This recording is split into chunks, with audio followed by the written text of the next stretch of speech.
All right, so now we've got our rows of plain weave done. We can move on to the raya fringe.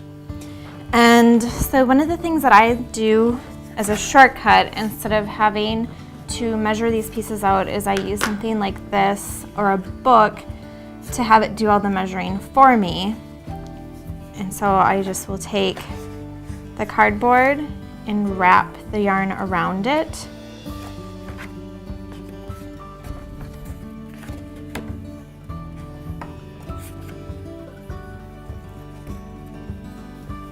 And these will be the pieces that we use to make the fringe.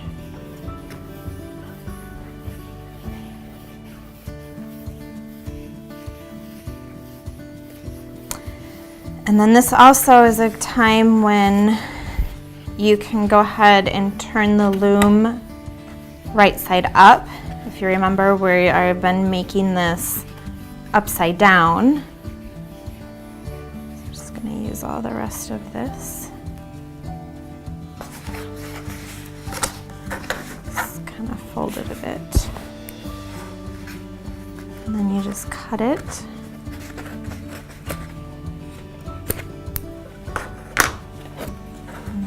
Set that aside, and then you've got your pieces.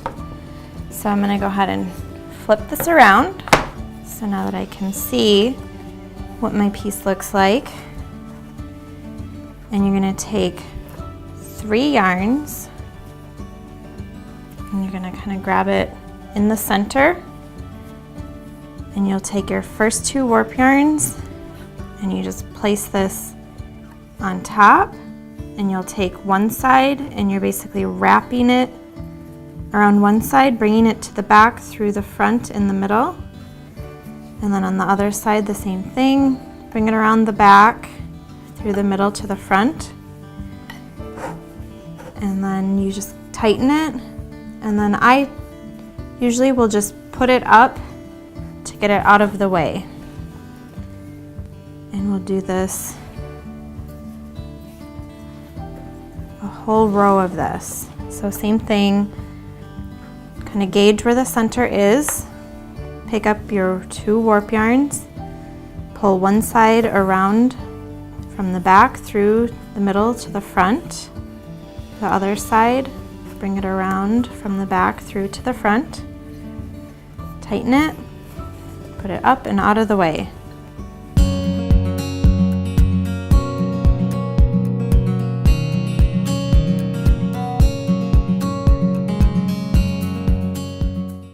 Okay, now that we've got all of our row of raya fringe done, we are going to do just a few rows of plain weave to make sure that we get it all nice and locked in place.